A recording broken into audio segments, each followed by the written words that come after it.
The hour of 0610 on a tranquil spring morning in 1942 saw a huge silhouette drift across the cold surface of the eastern lagoon of Pearl Harbor. The crew of Patrol Squadron 14 were on deck, watching their aircraft, America's strange long-range flying boat, rock gently with the tide. It wasn't sleek like a fighter, nor powerful like a bomber, but this machine, the PBY Catalina, was soon to prove more vital than either. Lieutenant James Rose zipped up his flight jacket and stepped toward the ladder, his boots echoing on the metal hull. He had flown dozens of missions before, but today felt different. Today's patrol wasn't about combat or glory, it was about endurance, hour upon hour over an empty ocean that swallowed fleets whole. And on missions like these, survival depended on one thing no other aircraft in World War I carried: a small middle kitchen tucked behind the cockpit. As the dawn painted the water gold, the Catalina's engines coughed to life. Crews loaded charts, radios, ammunition, and boxes of canned food. The galley's tiny hot plate was already warming, filling the cabin with the scent of coffee. The PBY lifted off slowly, wings heavy with fuel and hope rising into the sky where danger waited unseen. The PBY Catalina wasn't born to be a legend. In fact, when it first rolled out in the mid-1930s, engineers were whispering that it looked outdated before it even touched the sky. It was slow, barely faster than a car on the highway, bulky, a flying boat more in the mold of a whale than some sort of war machine. And it was lightly armed, all but helpless if enemy fighters found it. But the Navy didn't choose the Catalina for speed or firepower. They chose it for one reason: endurance. For a Navy flying over a Pacific Ocean so big it might swallow a continent, this was an airplane required to fly for more than 20 hours, glide just above the waves, peering out over thousands of miles of blue. The Catalina could do exactly that.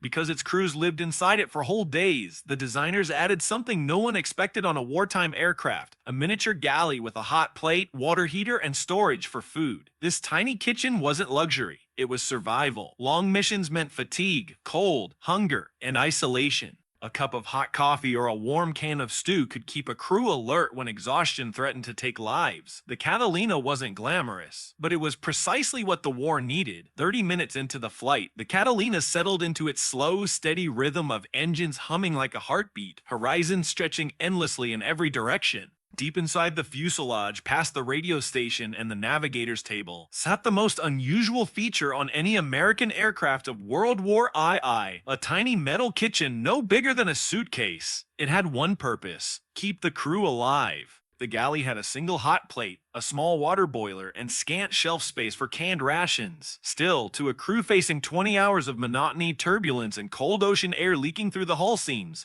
this little corner was their salvation. Radioman First Class Miller opened a can of Vienna sausages, the metal lid cracking through the drone of the engines. Another crewman heated water for coffee, thick, bitter Navy brew that tasted like fuel but kept everyone awake. Even pilots swapped control during long flights just to grab a warm meal. Veterans later joked that the Catalina didn't fly on gasoline, it flew on coffee, canned meat, and stubbornness. Up at 3,000 feet, in a world of clouds and endless ocean, this tiny kitchen didn't just warm food, it warmed morale. And in wartime, that was everything. By mid-1942, the Catalina's kitchen had already become a quiet hero, saving crews not through firepower, but through endurance. One mission in particular etched its reputation into Pacific War history. It had begun at dusk, when Lieutenant Rowe's crew received orders to find a bomber that was down somewhere between Midway and the Aleutians. The ocean below was black and hostile, the sky moonless, and fuel would barely last the patrol.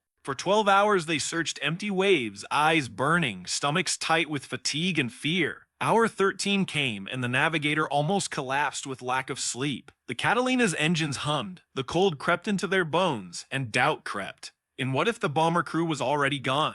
Then the smell of hot coffee wafted through the fuselage. The radio man had fired up the tiny galley, heating water and ration cans for the crew. It wasn't gourmet food, just steaming stew and thick Navy coffee. But it snapped the entire crew back to life. Minutes later, sharp-eyed gunner Carl Donovan spotted a faint orange flare far below. They dived low, engines roaring, and found the survivors, half frozen, clinging to a raft. The Catalina saved every man. And the crew later said the same thing: without that hot meal, we never would have seen them. But as the Pacific War intensified, the reputation of the Catalina evolved from scout plane to lifeline. What had begun as a long-range patrol aircraft had quietly turned into one of America's most dependable rescue machines. And strangely enough, its tiny kitchen became part of that transformation.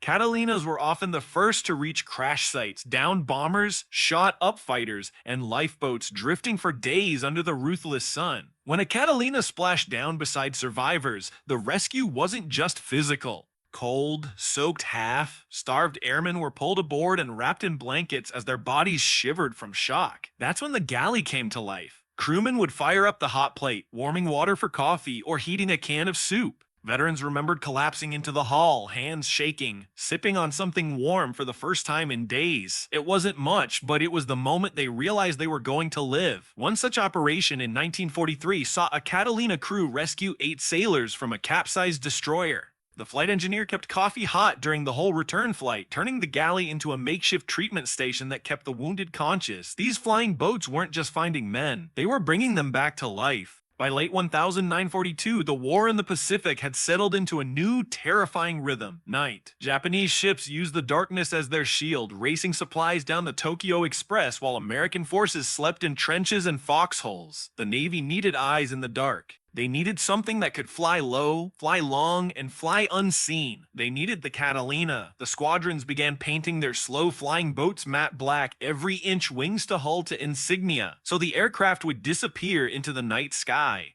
These crews became known as the Black Cats, feared by Japanese sailors who swore the aircraft attacked like ghosts. Inside the dark fuselage, though, life was brutal. Missions stretched to 12-14 hours with no lights, no warmth, and with the ever-present threat of searchlights or anti-aircraft fire. The crew's only solace lay in that one place still shining, a faint orange glow from the galley's hot plate. Just before a strike in the night, men would gather around the small stove, opening ration cans and pouring hot coffee into metal cups. It wasn't comfort, it was ritual. A way to steady their nerves before diving down to 50 feet above the water to drop bombs on enemy destroyers. The Black Cats hunted in the dark, and the kitchen kept their courage ablaze. For all its metal, fuel, and machinery, the Catalina was ultimately a human story, written by the men who lived inside its narrow hull for days at a time. Far from home, flying over oceans that stretched beyond imagination, crews found comfort in the smallest things.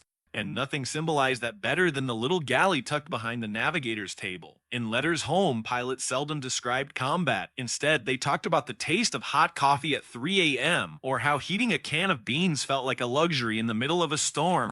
One crewman from VP-44 wrote, "That kitchen kept us sane. It reminded us we were still human. On long missions, the galley became a gathering place where men told jokes, shared fears, argued about baseball, or simply warmed their hands over the hot plate." It was the only corner of the aircraft where the war felt far away, if only for a moment. A warm drink brought men back in focus when exhaustion hit hard. When fear set in, a shared meal reminded them they weren't alone. The Catalina's engines carried them across the Pacific, but its tiny kitchen carried their spirits. When the war finally ended in 1945, thousands of aircraft were retired, scrapped, or abandoned on far-off islands. But the Catalina was different. It refused to fade away. Nations across the globe, Australia, Canada, Norway, Portugal, kept their flying boats in service. Some became search and rescue aircraft. Others became passenger transports, landing on quiet bays and remote lagoons where runways didn't exist. And yes, many kept their tiny galleys. As veterans aged, they spoke less about battles and spoke more about the moments inside those hulls, boiling water for soup during storms, heating coffee for rescued pilots, or sharing canned fruit on Christmas somewhere over the Pacific. These were the memories that became the Catalina's true legacy, not its speed or firepower, but the role of a stalwart companion in a brutal war. Today, a few Catalinas still fly. At air shows, folks stop and stare at their size and grace, never knowing that inside, beyond the pilot's seat, is nestled a small space where untold stories of courage, fear, hope, and survival were lived, one hot cup at a time. And in a war that was defined by steel giants and roaring engines, it was a humble flying boat with a humble kitchen that kept men alive, alert, and human. In the grand history of World War II, we often remember giants, battleships, aircraft carriers, dogfights, and invasions. But sometimes victory comes from quieter places, from long nights, steady hands, and the small comforts that kept exhausted crews moving forward. The Catalina was never the fastest, nor the most feared in the sky. It didn't roar into battle, nor did it dazzle with acrobatics. However, it did one thing much more important. It endured. It searched the endless blue when no one else could, rescued the lost when hope was fading, carried wounded men away from death, and delivered news, supplies, and courage across the vast Pacific. And through all of it, that tiny kitchen, barely a metal shelf with a hot plate, kept crews awake, warm, alive, and human. Hot coffee at 3 a.m., canned stew in stormy weather, warm water for a wounded pilot, moments that didn't make headlines but changed lives. Today, every time a surviving Catalina soars into the skies during air shows, it's more than just a machine. It is a memory of men who served not for glory but duty, and of a flying boat that carried them through the darkest hours. If this story moved you, please like this video. Tell us where you're watching from and which W2 aircraft we should cover next. And subscribe for more such stories about the greatest conflict in history.